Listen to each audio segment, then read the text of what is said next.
Elhamdülillahi Rabbil alemin. Ve salatu ve selamu ala Resulihi Muhammedin ve ala alihi ve sahbihi ecma'in. Esselamu aleyküm ve rahmetullahi ve berekatuh. Aziz muhterem kırındaşlar. Bugün biz yine dersimizni başlaymiz. Biz aldığın saat dersinde Resulullah sallallahu aleyhi ve sellem'nin Isra ve Miraç geçilik. Yani Peygamber sallallahu aleyhi ve sellem'ni Mescid-i Haram'dan Mescid-i Aqsaga Peygamber sallallahu aleyhi ve sellem'ni seyli kıldırganlığı ve şu yerda peygamberler imam bolganlığı ve Resulullah sallallahu aleyhi ve sellem'nin şu yerden yine dünya asmanlarına bir çıkıp peygamberlerle kurashganligi ve ahir nihayetinde Resulullah sallallahu aleyhi ve sellem'ge 50 vaqt namazının farz kılınganlığı ve keynide inshu 50 vaqt namazının 5 vaqt namazı kaldırganlığı hakkında derslerini bir qator qilib o'tgan. Alloh subhanahu va taolo anlaganlarimizni, bilganlarimizga Alloh subhanahu amal qilish nasib qilsin. Alloh subhanahu va taolo payg'ambar sallallohu alayhi va sallam bizlarga yo'l ko'rsatguchi, bizlarni yo'l boshlag'uvchi. Biz shu yo'llardan mustahkam mang'alsak, azib qolmasak, shu payg'ambar alayhisalom ib kelgan bu haq hidoyatni tushunib tuta olsak, inshaalloh Alloh subhanahu va taolo bizlarni dunyo va oxirat aziz qiladi, ishlarimizni yengillatadi, ishlarimiz yaxshi bo'lib ketadi, dunyo va oxirat aziz bo'lib ketamiz.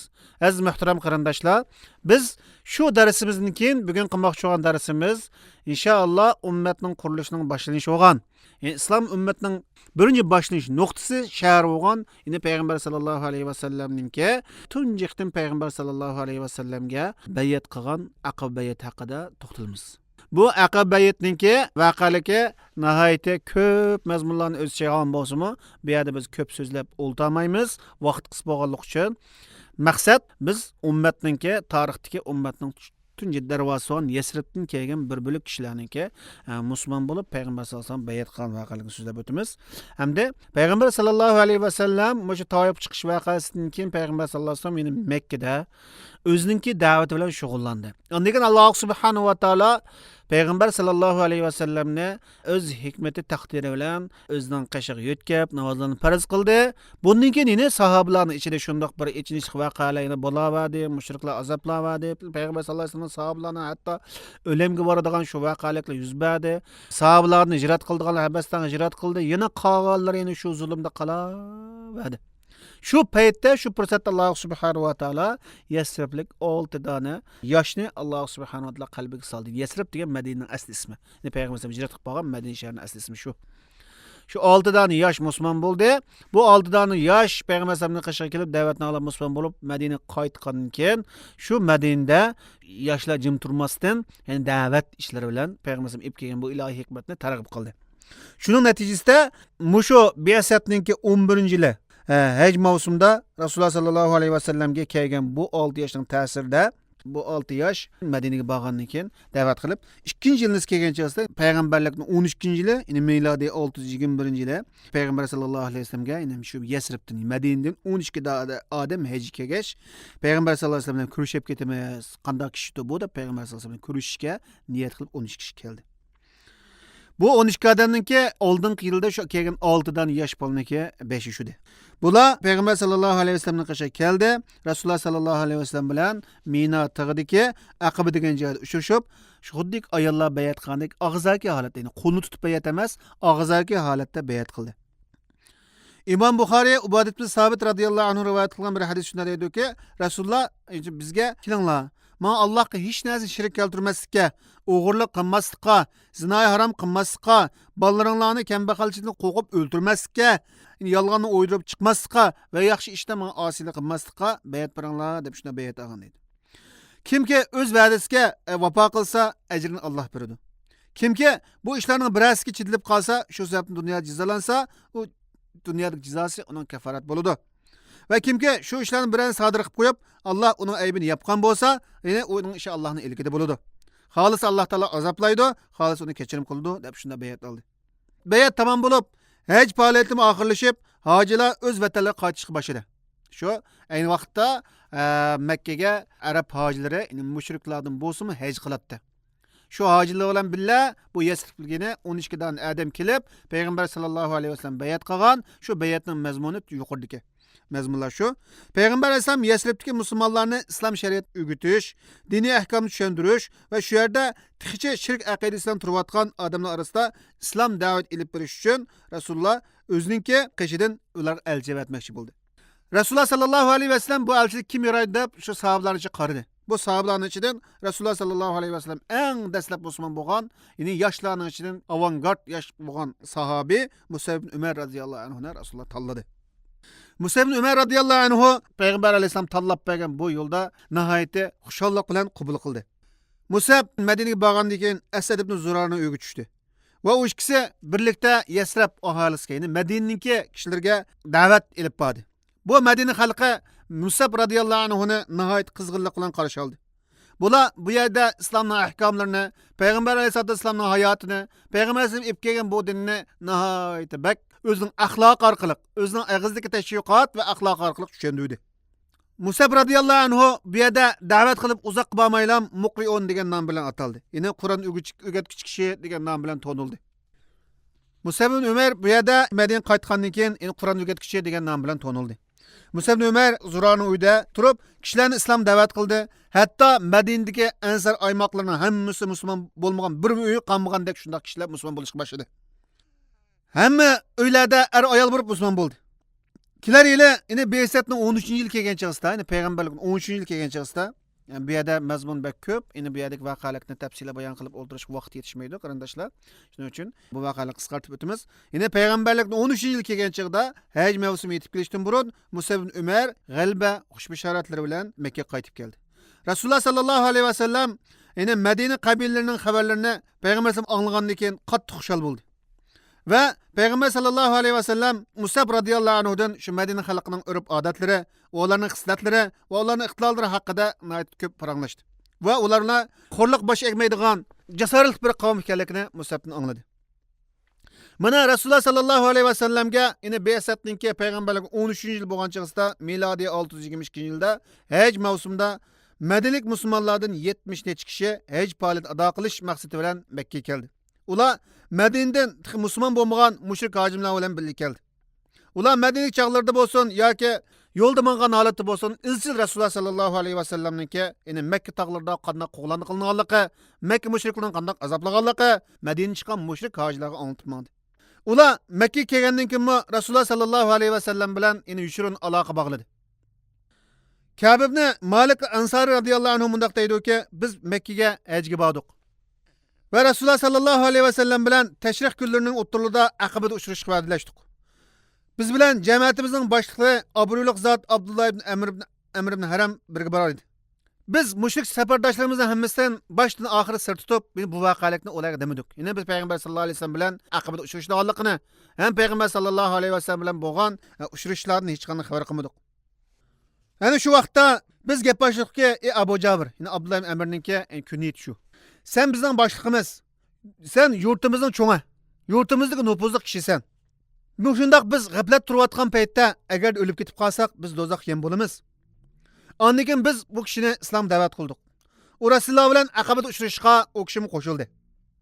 Shuning bilan uzun o'tmay, Ka'b shuna deydi-ki, biz Yasribdan kelgan mushrik safardoshlarimiz bilan birlikda ular uxlab qolgan vaqtida kechining 3dan biri o'tibida yotgan joylarimizdan hech kimga to'ydurmay hammamiz sug'urilib chiqib, heliqi joyga to'plashdik. Yine Aqabaga to'plashdik. Biz shu yerda 70 er 2 ayol edik. U mundaq deydi. Biz jilg'i yetib kelgan vaqtimizda Rasulullohning kelishini kutib o'ltirdik. Uzoq o'tmaylar Rasululloh yetib keldi. Shuning bilan Rasululloh sallallohu alayhi vasallam o'z yolg'iz kelmasdan tag'is Abbos ibn Abdul Muttalib bilan birga keldi. U qarindishning o'g'liga ahli poymon olmoqchiligim, ular bilan so'zlashmaydigan haqida so'z boshladi. Rasulullohning tag'isi Abbos ibn Abdul Muttalib so'z qilib, ko'pchilikka bu ittifoq ahdisini tuzgandan keyin ularningki zimmasiga yuklangan mas'uliyatni og'irligini ochiq o'tirib qo'yib mundaq dedi. Ey Xazraj xalqi, arablar shu vaqtda Aviz va Xazraj deb ikki qabilaga bo'linadi. Muhammad alayhisolamning jamiyatdagi o'rnini bilasizlar. Gerçi biz uning dinida bo'lmasaqmi, uningga o'chmanlik qiluvchi muxolif kuchlardan uni qo'g'dab kelyapmiz. Ya'ni Abbos va Abdul Muttalib ana shu vaqtda musulmon bo'lmagan vaqtda. Ilham qishimiz tursa davomli azizlandi. Biz ularni mushriklardan, yine atrofimizdagi kuchlarni qo'g'day olamiz. U sizlar qo'shilib shu taraf ketmoqchi bo'ladi. Sizlar uningga birga va'dalarni amal qilsanglar, uni dushmanlardan qo'g'day olsanglar, uningga bergan va'dani ching turib, o'z yurtidan ilib chiqib ketgan vaqtda ularga ahd bersanglar, ondan sizlar qo'shib qo'yma degan gaplarni qildi. Ka'b ibn Malik mundaq dedi. Shundan biz uningga sizning gapingni hammani angladik. Ey Abbos ibn Abdul Muttalib, sen degan gaplarimizni biz anglab turdik. Endi sen bizning gapimizni anglab boqin. Ey Rasululloh, sen özün üçün və Pərverdigarın Allah subhanahu wa taala üçün qandaq şərtlər bolsa oturub qoyğun. Biz bunu icra qılımız dedik. Mana bu çağda Rasulullah özü deməkçi bolğan şərtlərni oturub qoydu. O çağda biz aqib bayatni Peyğəmbər sallallahu əleyhi və səlləm başladık. Birinci, İmam Ahmad vaqanın təfsirlərində Cabir radhiyallahu anh rivayet qılıb şuna deydi ki, biz Rasulullah'a ey Rasulullah, biz sizə nimələr qarta bayat qılımız dedik. Rasulullah sizə birinci qılıb mayli ruhluq yoki ruhsiz holatda bo'lsin, yoki bo'shang va o'zingizning jushqun holatingda bo'lsin, Allohga ibodat qilishga va itoat qilishga. Ikkinchi qilib, mayli qiyinchilik va yo kengchilik mezgillarida bo'lsin, hammasida pul mollaringni ayirmaslikqa. Üçüncüsü, yaxshi ishlarga bo'lishga, yomon ishlarni to'sishga. To'rtinchi qilib, Alloh yo'lda sabit bir qadam bo'lib, Alloh uchun har qanday tappa malomatlar kelsa, jafo mushaqqat kelsa qo'rqmaslikqa. Beshinchi qilib, men shu joyga borganimda menga yordam qilishga va meni o'z nafsinglarni, xotin qizlaringlarni, bola chaqanglarni qo'g'daganda qo'g'dashga bayat qilasizlar dedi. Shuning badalik din bor deb so'radi, shuning badalik jannat bor dedi. Hammasi bo'ladi deb bayat qilishdi. İbn Sa'd'ın naql qilgan bir hadisda Ka'b Malik shunda deydi-ki, bu moddalarning eng oxirgi moddasida shuning bilan biz Rasulullohninki Qur'on tilovat qilishni so'radik. Rasululloh sallallohu alayhi vasallam tilovat qildi, Alloh subhanahu va taolo da'vat qildi va islomni tushuntirdi. Rasululloh, men sizlardan meni xotin qizlaringlarni bola chaqanglarni qo'yganda qaraqandaq bil kirishmas qo'dash bayat olaman dedi. Shuning bilan Barra ibn Marur Rasulullohning qo'lini tutib shunday dediki, seni haq bilan avatgan Alloh bilan qasamki, biz seni jinimizni qo'yganda qo'ydaymiz. Bizning bayatimizni qabul qilgin ey Rasululloh. Biz jang maydonida cho'ng bo'lganlarmiz, jangovarmiz. Jang bizning ota mirosimizdir dedi. Aziz muhtaram birodarlar, endi payg'ambar sallallohu alayhi vasallam yuqorqi bayatlarni oldi. Yuqorqi bayatlarni tamomlagandan keyin Rasululloh sallallohu alayhi vasallam Madina safarini boshladi. Aziz muhtaram birodarlar, payg'ambar sallallohu alayhi vasallam shu 13 yil burun Makkada shunchalik azobni tortgan bo'lsa-mu, ro'yi tushganlashgan bo'lsa-mu, qalbi ezilgan bo'lsa-mu, payg'ambar sallallohu alayhi vasallam minut sekund har vaqt da'vatni to'xtatib qo'ymadi. Ammo lekin Qurayshlar payg'ambar alayhisolamga zulm qildi. Sahobalarni qiynadi. Sahobalarning ba'zi hijrat qildi. Ba'zilar da'vatni anglab turib qalbi ezilgan holatda ig'ir mushaqqat bilan tortayotgan bir payt edi. Shundaq bir paytda Rasululloh sallallohu alayhi vasallamga bu Madinadan kelgan bir guruh kishilar tarixni o'zgartiradigan bir ishni qildi.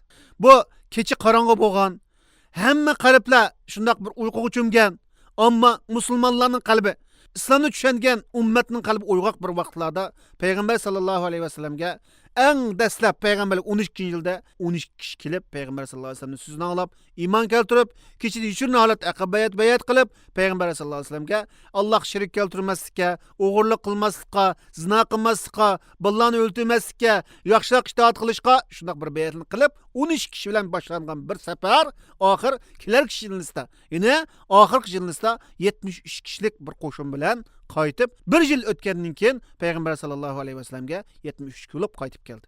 Bularni tarbiyalaguvchi 72 ga kishi chiqarib qolgan kishi Musab ibn Umayr bo'ldi. Qaranglar. Bu sahoba o'zi boy.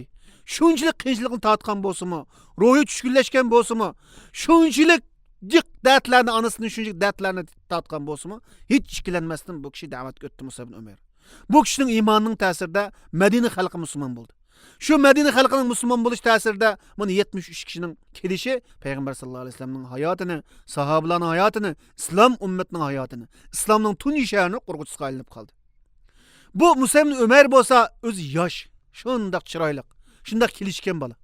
Boy oiladan kelib chiqqan, ammo iymon uchun, din uchun hammani tashlagan. Madinada Qur'on o'rgatib ustozga aylangan. Bu Qur'on butun uylarga, qalblarga kirgan. Madinada islom shundoq tayyor bo'lgan. Payg'ambar sallam kelib bo'lgan.